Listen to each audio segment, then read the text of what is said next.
Hello, everybody. Welcome to the Auto Repair Marketing Podcast. I am Kim Walker, and my co-host, I'm looking over, Brian Walker, is not here today. You know why? Because it's a Kim solo cast. So I'm excited to be here. I'm going to talk to you about something that we are experiencing in our own company and being super intentional about. It's also something that I've heard other shops have on their mind as well. So before we jump in and talk about maintaining your company culture while you're growing or scaling up, let me first thank our friends at RepairPal for providing you with this episode. RepairPal is the key that unlocks more business for your repair shop. Learn more at repairpal.com/shops. All right, so here we are. We have worked really, really hard to kind of get all the foundations in place for our business. We are approaching our 12th year in a marketing company, 3 years at Shop Marketing Pros, and we are growing a lot. It's a beautiful, beautiful thing. However, even though we have really done a lot of work to create, verify, and implement our company culture, we have our core values in place. We have built a phenomenal team, best team we've ever had, if I say so myself. We have processes down pat, documented, all that stuff. We're an EOS business. If you're not familiar, go to eos.com just to check it out. And we're getting great results. We're growing. We're doing an incredible job. But at the end of this past year, we said, okay, we really need to make sure that we are being very intentional about not losing any momentum, right? That we are maintaining our company culture. We're maintaining a really good pace. So I want to talk to you about some things that we're doing internally in our business that maybe if that's you, then these are some things that might work in your shop as you're growing this year. I know through the pandemic, lots of shops actually bought other shops. And so as we're kind of, a good bit out from that now, lots of shops kind of had some time to get those foundational things in place. And now they're in a season of growth, but you want to make sure that you're keeping your customers, you're keeping your team, but you're maintaining what brought those people to you. So the first thing that I really want to talk about is your core values, keeping them front and center. So some of you may say, well, I don't even have core values. We didn't either. And for a long time, I would say that we talked about it from time to time and really just kind of said, I don't know that that's super important. We did have like a mission statement, or maybe it was our vision statement, but it was more of a thing on the wall or in like a file cabinet or a Google Doc, never really referenced. Spent some time putting it together, but it wasn't truly like part of the company. And so when we finally did, we actually sat down with our whole team and we started with an empty whiteboard. And for a good while, we just said every word that is said, you can throw it up. We're going to throw it up on the board, right? Define who are we? So when we say, who is Shop Marketing Pros? What do you think of? So we'd put all those words up on the whiteboard. And then we went through a process called keep, kill, combine, right? So we'd look back over the words again. We would combine words that were similar into a certain category. We'd get rid of the ones that really didn't fit. And ultimately, in the end, we narrowed it down to a few very specific ones. If you follow us at all, you know what they are because they are literally a part of who we are as a company. We hire, fire, reward, and recognize by our core values. And when I say hire and fire, I'm talking about customers as well. We make sure that the customers we bring on fit our company values, or we know that it is going to be a strained relationship. Either the customer is not going to enjoy our process, not going to be in alignment with that, or it's going to be a difficult working relationship for our team. So, our core values, we call them our shield: synergy, happiness, integrity, expansion, leadership, and dedication. After having that put in place, fast forward a couple of years, and we really truly implemented the EOS model. And going through that process of implementing that, we had to reaffirm our core values. And in that process, we absolutely were very happy to realize that the core values we had in place truly were the right ones. And so we just furthered implementing that. So making sure that your core values are in place is going to be huge as you are continuing to grow, because when you hire new employees, right? We're talking about as you grow, so scaling up, growing your team, you want to make sure that you're bringing on people that align with your company's core values. So, in our hiring process on our careers page, so before they're even hired, the actual process of hiring, we have our core values all over our careers page. We have it set so that when they apply and we call them for an interview, the questions we ask, every single one of them relate to a specific core value. So they're really catching on very early that these are super important to us. Once they're hired, core values are a huge part of the onboarding process. We have a company video that Brian and I put together. So Brian actually did it, and he's talking through every single core value. So I'm really pressing in on this because the core values are a huge part of the scaling and growing process. So make sure that you have done that. And then between the hiring and the firing is the part in the middle. So we're very particular about how we reward and recognize people. So when we do our, twice a year, we do reviews. Those all tie back to our core values. So we have a self-evaluation that our team members do, and they are basically kind of evaluating themselves, but then we evaluate them as well. And then we have a meeting and we go over it and we talk about it. And we come back again to our core values. And then we also do something called our Shieldies, which is an award-based program where team members can nominate other team members. And what they do is they go to a hidden page on our website. We have a form where each team member can submit a nomination for another team member. So it might be Michelle, and Michelle is nominating Haley for synergy. Like, she'll pick which core value she's nominating her for, and then explain what happened, what was the situation, what did Haley do that was just exemplary when it comes to synergy. And so once a month, we read those aloud to everyone. We send them to the person receiving it so that they have that. And then quarterly, we give a Shieldy award. And so it's a gift. We take a picture, we share it on social media. We just have a really good time recognizing people for the work that they're doing as it relates to our core values.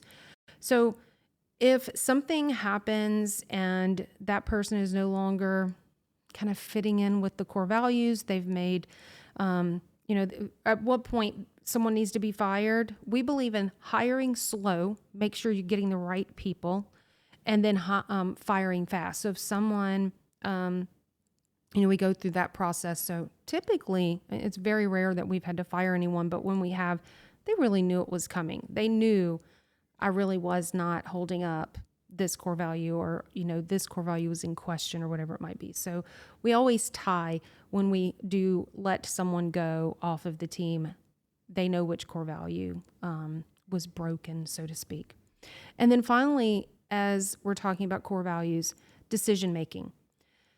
Pretty much every decision that we make is tied back to our core values as well. We are really looking at the pros and the cons and really deciding, does this decision make sense? Does it fit our core values? Is it going to help us better, either the team or the company or our clients or whatever it might be. So if we're trying to decide to bring on a new service or to adjust a service or to stop offering a service, whatever it might be, we always make our decisions with our core values in mind. So then process. Process is a huge deal. If you are scaling and growing your business, processes are absolutely important.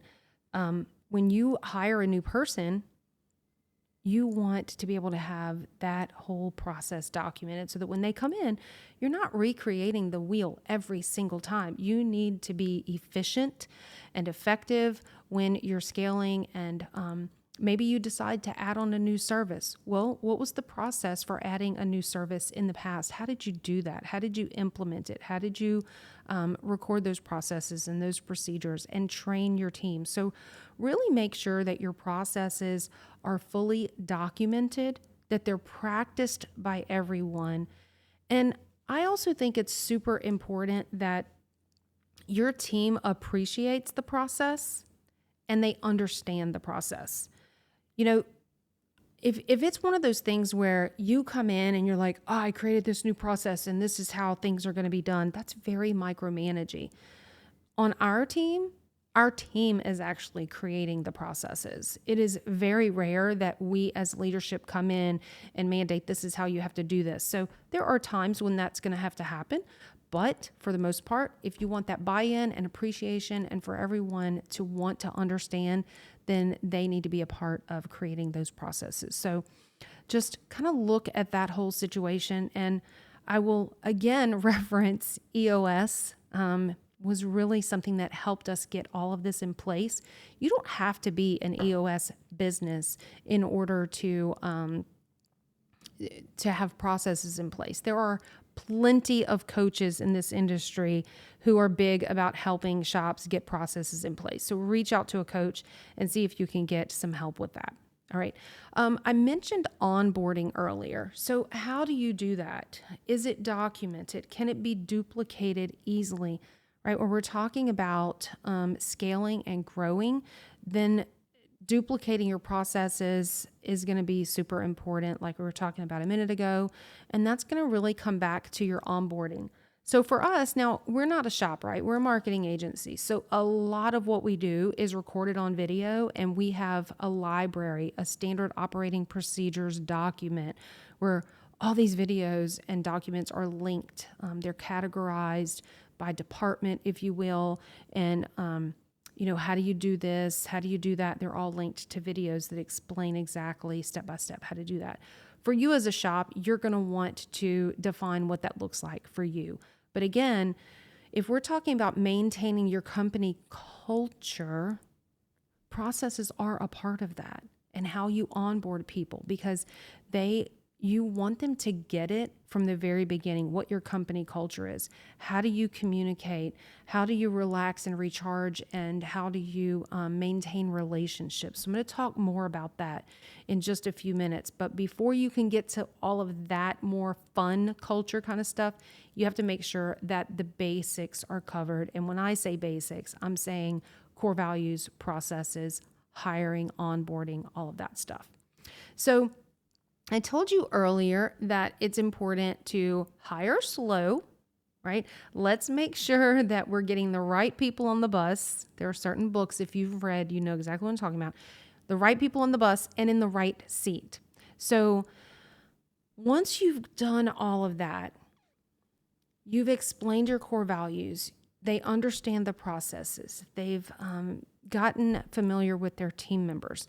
Let's dig into some of the more fun sides of culture. And that's really where my heart is in our business this year. Our processes, procedures, core values, they are 100% documented, adopted by all, implemented by all. Everyone appreciates them.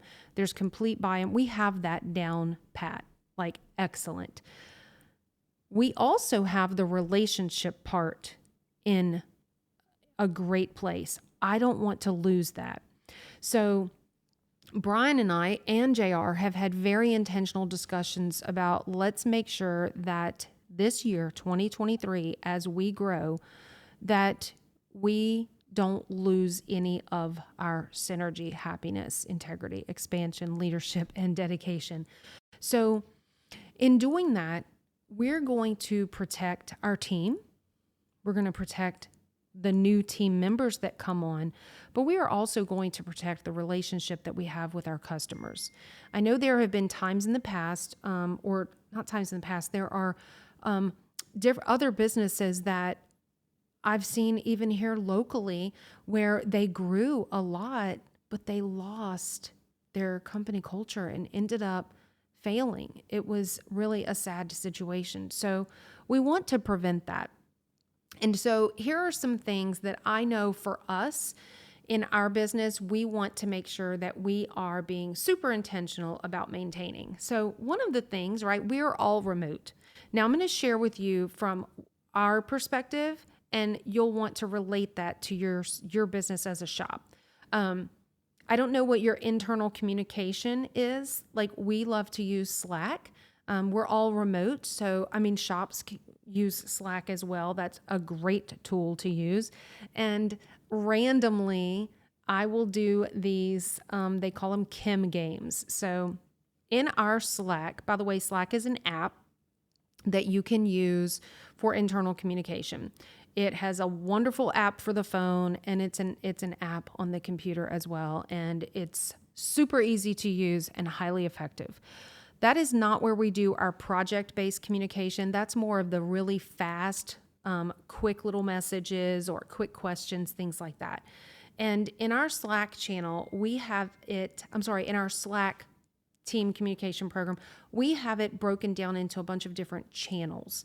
And so some of our channels, we have our office chat. We'll consider that like the water cooler at your shop, for example, so to speak. And that's where JR will come and just put a quick dad joke, or he'll drop a pun in there, or someone will just come and share a fun little jiffy, just to get a good laugh, just at random times throughout the day, just for a very quick little break. It can notify you and it can interrupt you, but you can set those notifications so that you're just looking at it from time to time. Another one that we have is our beach conversation. So I'm going to talk to you a little bit more in a bit about our annual retreat where we take our team to the beach. And that is a place where we'll just randomly go put something to mentally go back to the beach, right? To that retreat that we took, or ours is actually coming up at the end of March.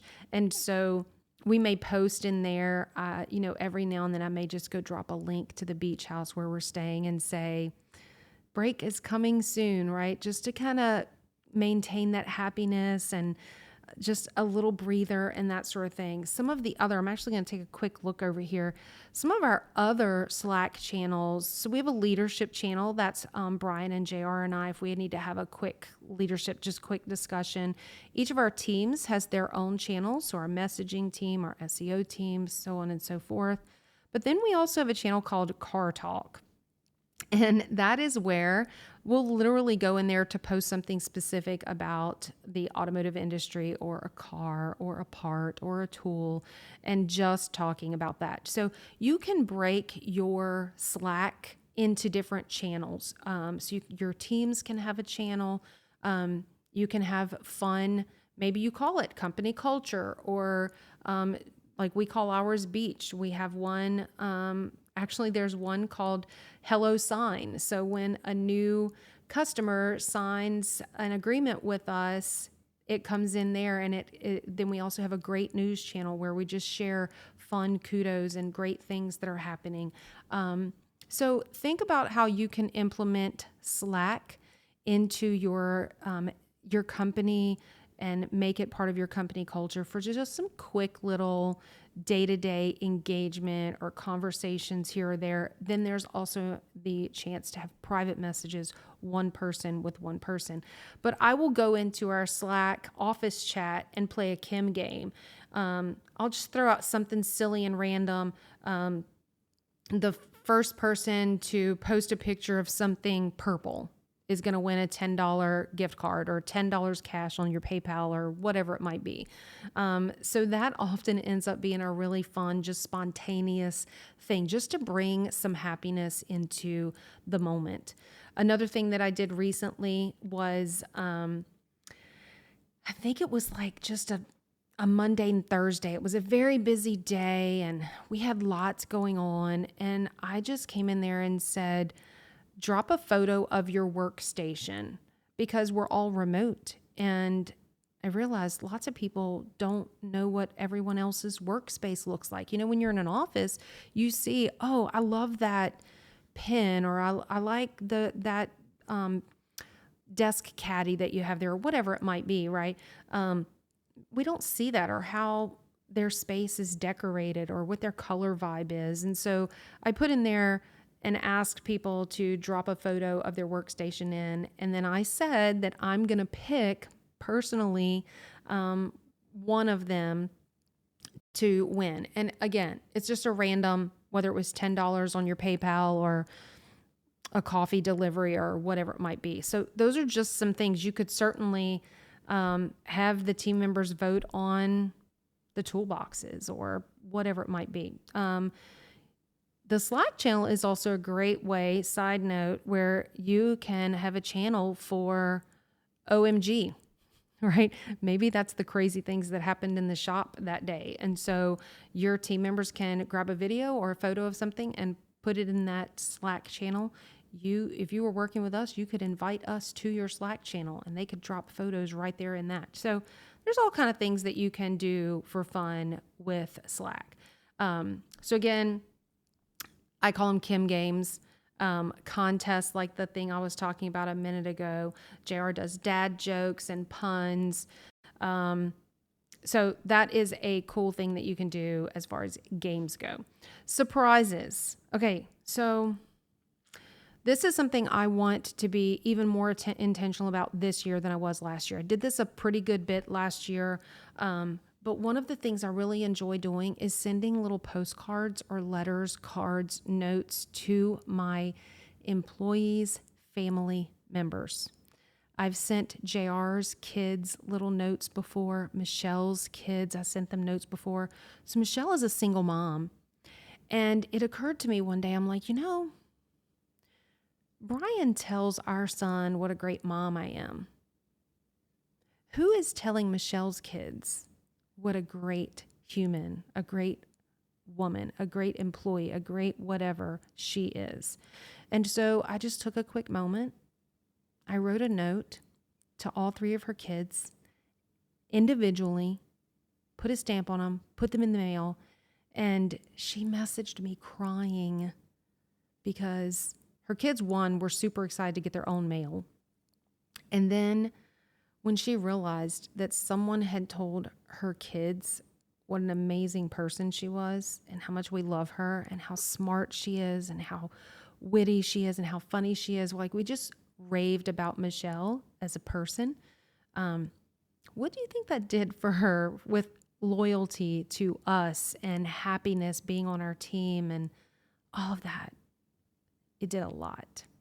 So I have written notes to, I'm pretty sure, Haley's husband, Caroline's mom and dad, JR's wife. So just stop and think who would be impacted greatly if you just took a quick moment and wrote a note and sent it to their family member. I remember, so Caroline's mom and dad, I don't know that she even knows that I did this. I didn't tell her. I don't need to tell her. But I sent her mom and dad a note and said, you raised a remarkable young woman. She is a leader. She is intelligent. She's brilliant. So think about that. Like send a quick, I'm not talking about an email or a text. I'm talking about a handwritten something. DoorDash. I love DoorDash. No matter where they are, for the most part. If you're Michael Gunther and you're in Crofton, Nebraska, that is going to be an issue. If you follow us at all, or if you've been in our Facebook group, you know what happened with that. But For the most part, you can find delivery in their local community and just surprise them with their favorite whatever. So, part of our onboarding that I talked about earlier is I have a Google form that each of our employees fills out when they start with us. And I'm asking them questions like the typical, you know, I want to get their address and phone number and all that kind of stuff. But I'll ask them their shirt size, their favorite color, their favorite snack, how they like their coffee, what their favorite food is. So I'm asking all this kind of stuff to fuel my door dashing activities later on. So just randomly, I'll just pick one of our employees and go look at their questionnaire and find something that they really like, and I'll have it door dashed to them. And I know they're working.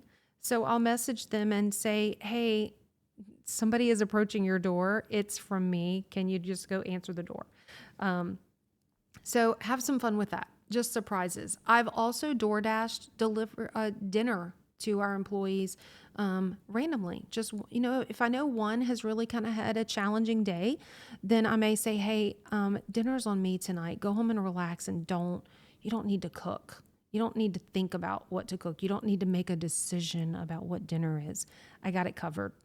So those are some really nice things to do. And we're talking about maintaining your company culture.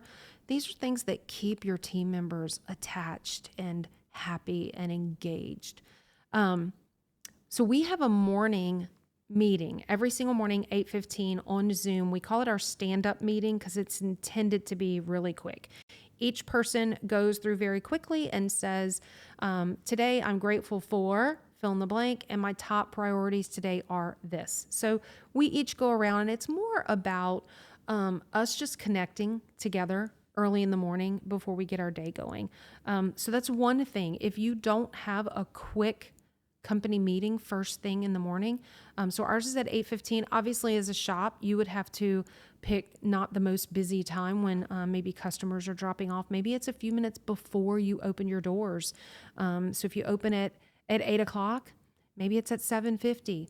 And you just have a quick run through of how are you doing today?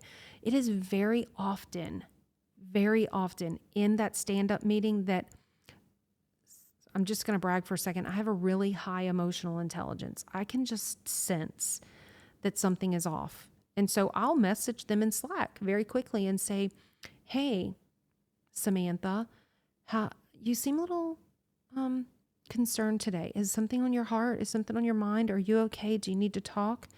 And very often I will learn something really challenging is happening at home, or they're concerned about this, or whatever it might be. And so there have been times where I've said, I really want you to just take the day off. Like, go take care of yourself today. And there have been times where they were just stressed. They just needed to refocus, or they just needed to know that you cared. So that's one great thing with our morning stand-up meeting. But in ours, I will occasionally bring in a special guest. So I've had Lucas Underwood join us before, Justin Allen, our pastor, Scott Boney. One of our past employees left. We are still super close to him, Tony Romaine. A lot of our customers know him. We love him so much. He had been with us for a long time, but was offered. So, we send him away to conferences and stuff, and he got to know other people in his graphic design industry. And ultimately, he ended up being offered a lifetime dream job. And so he took that, and he came back. He actually messaged us and was like, hey, can I jump into a stand-up meeting one morning? And it was just incredible. And so it just helps with the bonding. We've had team members do virtual coffees or virtual lunch together. Again, we're all virtual, so you have to find how this would work internally for your shop. One thing that I have not implemented yet, but I plan to implement as we are scaling and growing, is kind of a work buddy. So as we onboard a new person, I'm going to assign someone outside of their own team. So let's say that we hire a new person on the messaging team, right, to do social media or email or whatever. I'm going to partner them with someone on the ads team or the SEO team or the customer success team, so that they have someone outside of their own little group to reach out to say, hey, what do we do about this? Or, if they have a question, they can always reach out to me, but sometimes they'd rather not go straight to the leader of the business, but they really want to just ask a coworker. So I'm going to implement kind of a buddy system for the onboarding time. So yeah, I hope that is helping. I have just a few more things to just share kind of quickly. Is implementing, I'm saying a retreat. That's what we're calling it for us. So we started last year was our first one. So I can't say first annual. It was our inaugural. This is our second annual. At the end of March, we're bringing our team over to a beach house, to our favorite area on the panhandle of Florida in the 30A area. And we're going to check in on a Thursday and we will leave on a Sunday. So we're going to spend a couple of nights together, and it's not work. We will have a brief company meeting just to kind of do a little bit more as it relates to vision casting and team camaraderie, but it's more about having fun and spending time on the beach, eating together, laughing, bonding, that sort of thing. So for some of you, these retreats might be happening. I'm recording this today is March 1st, and 3 of my team members are probably boarding a plane right now headed to Vision. So some of you send your teams away to training. And I remember last year, I think it was at Vision, or it might have been at ASTE, there was a shop that told me, yeah, we just Airbnb an entire house. And that way we have plenty of time to spend together. They found a house that had a gym because they knew that several of their employees really loved working out. And it also had a basketball goal, I think, if I remember, because they knew that some of their team members really enjoyed basketball. So maybe going away to training events is your form of a retreat or team bonding or team building kinds of things. So implement that. The training that you go away to, have people come back and share what they learned with their team. That is another opportunity to continue along with your core values, your company culture, building the team, so to speak, where they feel like they're contributing. So be sure that you do that. And then there's one other thing that we do here that kind of happened by accident, but has become a huge part of who we are as a company. And I've learned is highly valuable. And it came from a team member that we advanced to kind of a leadership position within their own team. And she started just having some questions for me about, well, how do I communicate about this? Or, when I need to really help someone with this type of thing, how do I go about doing that? And just kind of like growing and maturing and advancing personally. And so I said, why don't would you like to just meet monthly and talk about this stuff? Well, it ended up becoming full-fledged mentoring. And so I do mentoring with several of our employees now. Once a month, I meet with them over Zoom. If they're local, we've met in person before, and we just have like a running Google Doc where I have it set up where like a week before I meet with this team member, they go into this Google Doc and they let me know, hey, here are my challenges. And it doesn't have to be work related. It can be personal life. It can be whatever. It's their mentoring session. So whatever they want to talk about. But they'll put it in there mostly so that I can have like a week to, 1, pray about it, 2, reflect on it, think about how am I going to help them in this area? Do I need to go find some resources? It might be a podcast or a book, or it might just be a tool or something like that they can use to help in that specific challenging area of their life. So mentoring has been a big part. So for me, this year, there are a couple of things that I've mentioned that I'm going to be starting. There's really nothing that we've been doing that I need to stop. So I want you to think about, what can you start? And is there anything that you need to stop? Or are there some things that you need to tweak and just make them a little better, so that as you are growing and building your team and bringing on new customers and new clients, you're honoring your team. They want to stay with you because they know that you care. They know that you're taking care of them.